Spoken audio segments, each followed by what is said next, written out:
What is time? Our obsession with measuring time is itself timeless. After self-awareness, it may be our most distinctive trait as a species. One of the first things we become self-aware about is our own mortality and the fact that we live and die in a set period of time. So what exactly is time? Is it the ticking of a clock? Or is it the calendar on the wall? Time could be described as an event in history, or perhaps time can be defined as a measure between one event and another that we have considered to have purpose. We perceive time as flowing in a sequence from past, present to future. We cannot really pinpoint time because it's continually passing. Or is it? In elementary school, we learn about calendars, dates, days of the week, and how to tell time. We learned about seasons and when holidays occur on the calendar and the exact day of our birth.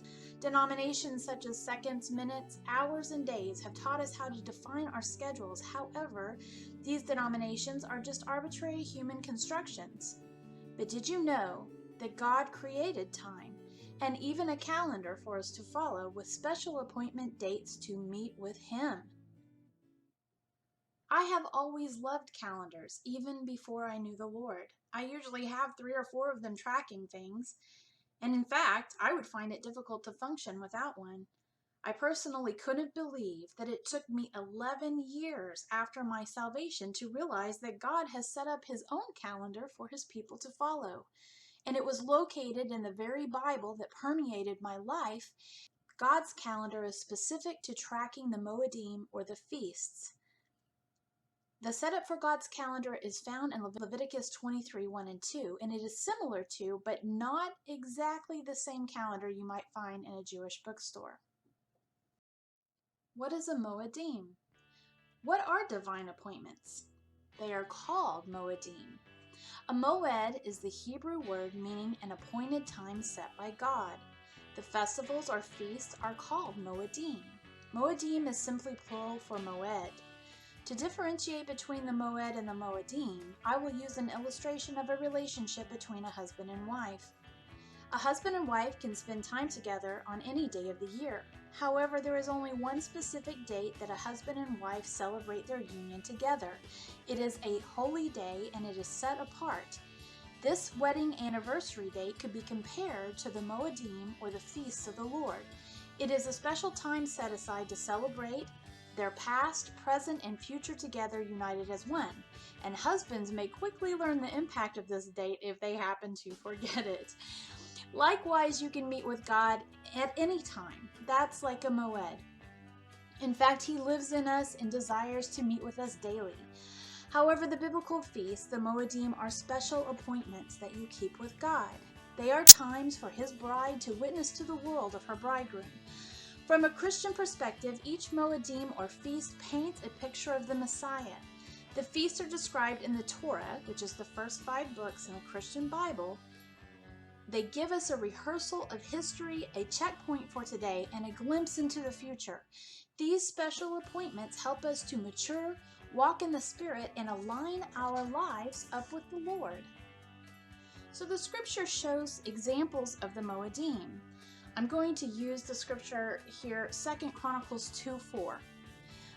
He says, "Behold, I build a house to the name of the Lord my God, to dedicate it to Him, and to burn before Him sweet incense for the continual showbread, and for the burnt offerings," which are the daily offerings, the morning and evening, "on the Sabbath," that's the weekly Moedim, "on the new moons," that's the monthly Moedim, and on the solemn feasts. Those are the annual feasts of the Lord. This is an ordinance forever to Israel.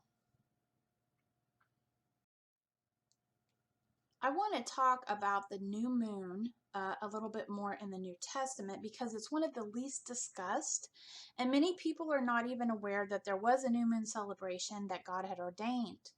We know by reading the Gospels that Jesus celebrated many Passovers, different feasts, Hanukkah, and celebrated every Sabbath by being at synagogue. But many people state that Christ was the fulfillment of all these feasts, so there's no need to celebrate them. However, we can look at Paul in the New Testament and glean some insight. that they were still celebrating after Christ's death, burial, and resurrection. Colossians 2:16 says, "Let no man therefore judge you in meat or in drink or in respect of any holy day or of the new moon or of the Sabbath days."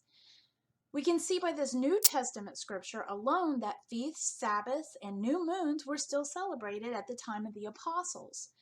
Again, I would like to reiterate that God never said anywhere in the Bible to stop celebrating feasts. Believers who remain true to his word continue to honor new moon days as well as observe feast days in the New Testament. Acts 18:21.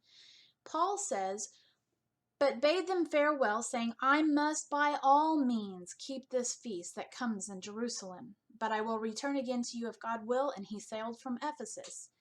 So we see there that Paul was keeping that feast. Acts 27:9. Now when much time was spent, and when sailing was now dangerous, because the fast had now already passed. The fast was probably speaking of Day of Atonement, or it could have been one of the other holidays. 1 Corinthians 5:7-8. "Purge out therefore the old leaven, that you may be a new lump, as ye are unleavened. For even Christ our Passover is sacrificed for us. Therefore let us keep the feast. Not with old leaven, neither with the leaven of malice of wickedness, but with the unleavened bread of sincerity and truth." So we see by the scripture that the New Testament believers were still keeping feasts and even the new moon. Further, we learn from Ezekiel's prophecy, new moon celebration will be kept in the coming kingdom.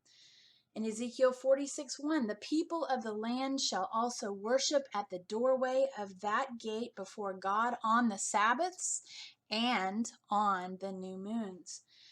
So if this is something that we will still be celebrating in the millennium, then why are we not celebrating it now as believers? If you want to find out why, I would urge you to study church history and find out why these things were taken out. I hope you enjoyed this PowerPoint presentation.